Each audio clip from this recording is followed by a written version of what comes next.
আগুন মিয়া ফায়ার স্টেশনের জন্য আন্দোলন করে যাচ্ছে বাজার ব্যবসায়ী কল্যাণ সমিতি এবং বিভিন্ন সামাজিক সংগঠন হয়ে নিয়ে দাবি আছে দীর্ঘদিন থেকে ইউনূস সাহেব এবং মেয়র মহোদয় সহ আমরা সবাইকে এই দাবির জন্য বারবার বলেছি। সাংবাদিক বৃন্দ বলেছেন, আমরা ইউনূস মহোদয়ের কাছে একবার গিয়েছিলাম, কিন্তু জায়গা অধিগ্রহণ হয়েছে আমরা শুনেছি।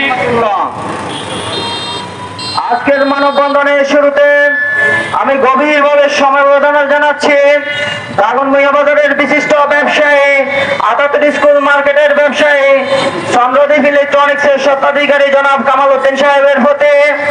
গতকালকে আপনারা জানেন, গতকালকে ভোর রাতে ওনার ব্যবসা প্রতিষ্ঠানে অগ্নিকাণ্ড সংঘটিত হয়ে প্রায় 30 লক্ষাধিক টাকার মতো ক্ষতি হয়েছে এবং ওনার দোকানের সকল জিনিসপত্রগুলো পুড়ে ছাই হয়ে গিয়েছে।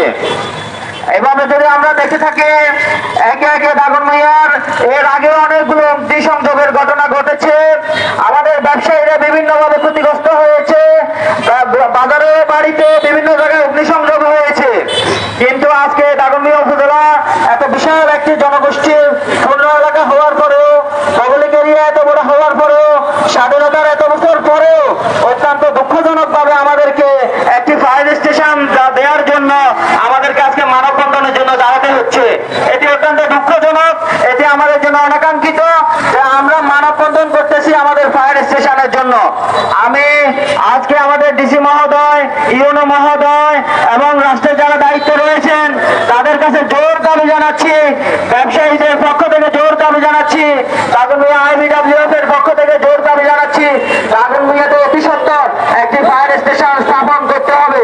আমাদের থেকে 15 কিলোমিটার দূর থেকে, ফেনী থেকে অথবা বসুরহাট থেকে ফায়ার স্টেশন, ফায়ার সার্ভিসের লোকজন এসে অগ্নি নির্বাপন করতে করতে আমাদের ব্যবসা প্রতিষ্ঠান, দোকান, বাড়িঘর পুড়ে ছাই হয়ে যায়। ফায়ার সার্ভিস এসে আমাদেরকে কোনো সুফল দিতে পারে না।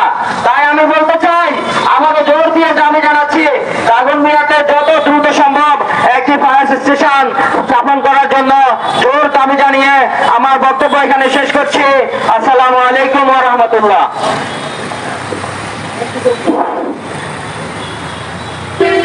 সম্মানিত উপস্থিতি, প্রিয় ব্যবসায়ীবৃন্দ, আমরা পূর্ব থেকে মাইকিং করে ঘোষণা দিয়েছি আজকের এই মানববন্ধন দাগনভূঞাতে ফায়ার সার্ভিস দীর্ঘদিন যাবৎ আমরা দাবি জানিয়ে আসতেছি, কিন্তু এটা পালন হচ্ছে না।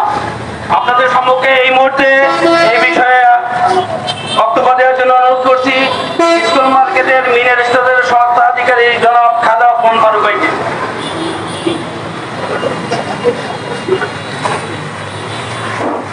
আউযু বিল্লাহি মিনাশ শাইতানির রাজিম।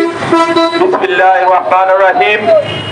দাগনভূঞা IBWF ও ব্যবসায়ী কল্যাণ সমিতির উদ্যোগে স্কুল মার্কেটের বিশিষ্ট ব্যবসায়ী পূর্ব চন্দ্রপুর ইলেকট্রনিকের যে অগ্নিসংযোগ, এই অগ্নিসংযোগের যে ফায়ার সার্ভিস দাগনভূঞাতে না থাকার কারণে যে ক্ষয়ক্ষতি হয়েছে এবং এই ঘটনাকে সুষ্ঠুভাবে তদন্ত করে কিভাবে অগ্নিসংযোগ হয়েছে সে দাবিতে আজকের এই মানববন্ধনে সম্মানিত সভাপতি, উপস্থিত দাগনভূঞা বাজারের ব্যবসায়ীবৃন্দ, উপস্থিত সাংবাদিকবৃন্দ, উপস্থিত দাগনভূঞা সর্বস্তরের জনসাধারণ, আসসালামু আলাইকুম ওয়া রাহমাতুল্লাহি ওয়া বারাকাতুহু। সম্মানিত উপস্থিতি, আমরা দীর্ঘদিন ধরে দাগনভূঞা ফায়ার স্টেশনের জন্য আন্দোলন করে যাচ্ছে বাজার ব্যবসায়ী কল্যাণ সমিতি এবং বিভিন্ন সামাজিক সংগঠন হয়ে নিয়ে দাবি আছে দীর্ঘদিন থেকে ইউনূস সাহেব এবং মেয়র মহোদয় সহ আমরা সবাইকে এই দাবির জন্য বারবার বলেছি। সাংবাদিক বৃন্দ বলেছেন, আমরা ইউনূস মহোদয়ের কাছে একবার গিয়েছিলাম, কিন্তু জায়গা অধিগ্রহণ হয়েছে আমরা শুনেছি যে জায়গার সামনে দাগনভূঞা পৌরসভার মেয়র ময়লা স্তূপ দিয়ে রেখেছেন, এ কারণে নাকি তারা কাজ শুরু করতে পারছে না।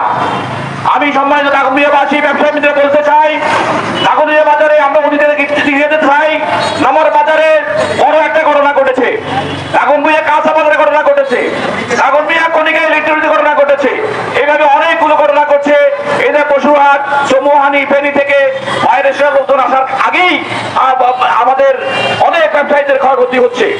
এই জন্য আমি প্রশাসনের কাছে জোর দাবি জানাচ্ছি সাংবাদিকদের মাধ্যমে দাগনভূঞাতে অতি সত্বর ফায়ার সার্ভিসে টাকা অধিগ্রহণ হয়েছে। ইউনো মহোদয় দৃষ্টি আকর্ষণ করছি, আপনারা অতি সত্বর এই ফায়ার স্টেশনে কাজ শুরু করে দাগনভূঞাবাসীর দীর্ঘদিনের দাবি, আমরা যেন ওই দাবিকে আমরা পূরণ করতে পারি এই আশা ব্যক্ত করে সবাইকে ধন্যবাদ জানিয়ে আমার কথা এখানে শেষ করছি। আসসালামু আলাইকুম ওয়া রাহমাতুল্লাহি ওয়া বারাকাতুহু। ধন্যবাদ। এরপরে এখন আপনাদের সঙ্গে সংক্ষিপ্তভাবে বক্তব্য রাখবেন সাংবাদিক, বিশিষ্ট সাংবাদিক মোহাম্মদ সোহেল।